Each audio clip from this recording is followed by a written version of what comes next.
Jesus lhes contou outras parábolas. Disse ele: O reino dos céus pode ser ilustrado com a história de um rei que preparou um grande banquete de casamento para seu filho. Quando o banquete estava pronto, o rei enviou seus servos para avisar os convidados, mas todos se recusaram a vir. Então ele enviou outros servos para lhes dizer: Já preparei o banquete. Os bois e novilhos gordos foram abatidos, e tudo está pronto. Venham para a festa.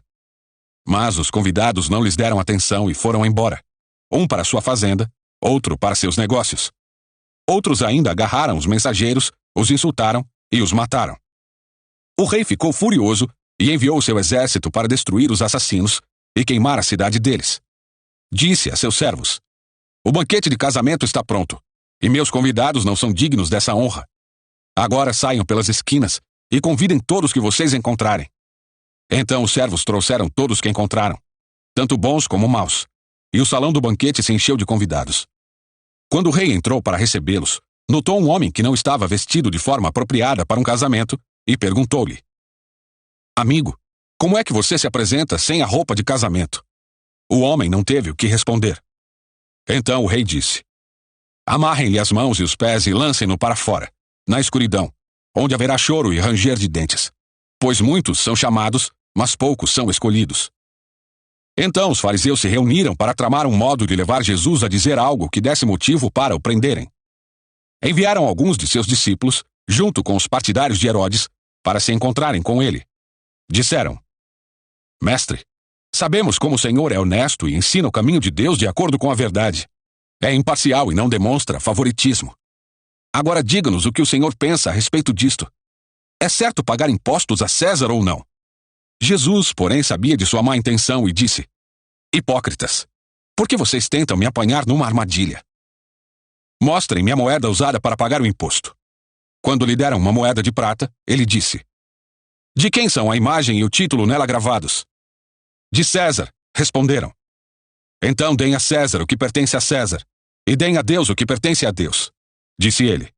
Sua resposta os deixou admirados, e eles foram embora. No mesmo dia, vieram a Jesus alguns saduceus, líderes religiosos, que afirmam não haver ressurreição dos mortos, e perguntaram: Mestre, Moisés disse: Se um homem morrer sem deixar filhos, o irmão dele deve se casar com a viúva e ter um filho, que dará continuidade ao nome do irmão. Numa família havia 7 irmãos. O mais velho se casou e morreu sem deixar filhos, de modo que seu irmão se casou com a viúva. O segundo irmão também morreu, e o terceiro irmão se casou com ela. E assim por diante até o 7º irmão. Por fim, a mulher também morreu. Diga-nos, de quem ela será esposa na ressurreição? Afinal, os 7 se casaram com ela. Jesus respondeu: O erro de vocês está em não conhecerem as Escrituras, nem o poder de Deus. Pois quando os mortos ressuscitarem, não se casarão nem se darão em casamento. Nesse sentido, serão como os anjos do céu. Agora, quanto a haver ressurreição dos mortos, vocês não leram a esse respeito nas Escrituras? Deus disse: Eu sou o Deus de Abraão, o Deus de Isaque e o Deus de Jacó. Portanto, ele é o Deus dos vivos, e não dos mortos. Quando as multidões o ouviram, ficaram admiradas com seu ensino. Sabendo os fariseus que Jesus tinha calado os saduceus com essa resposta, reuniram-se novamente para interrogá-lo. Um deles, especialista na lei, tentou apanhá-lo numa armadilha com a seguinte pergunta: Mestre, qual é o mandamento mais importante da lei de Moisés? Jesus respondeu: Ame o Senhor seu Deus de todo o seu coração, de toda a sua alma e de toda a sua mente. Este é o primeiro e o maior mandamento. O segundo é igualmente importante. Ame o seu próximo como a si mesmo. Toda a lei e todas as exigências dos profetas se baseiam nesses 2 mandamentos. Então, rodeado pelos fariseus, Jesus lhes fez a seguinte pergunta: O que vocês pensam do Cristo? De quem ele é filho? Eles responderam: É filho de Davi. Jesus perguntou: Então por que Davi, falando por meio do Espírito, chama o Cristo de meu Senhor? Pois Davi disse: O Senhor disse ao meu Senhor: Sente-se no lugar de honra à minha direita, até que eu humilhe seus inimigos debaixo de seus pés.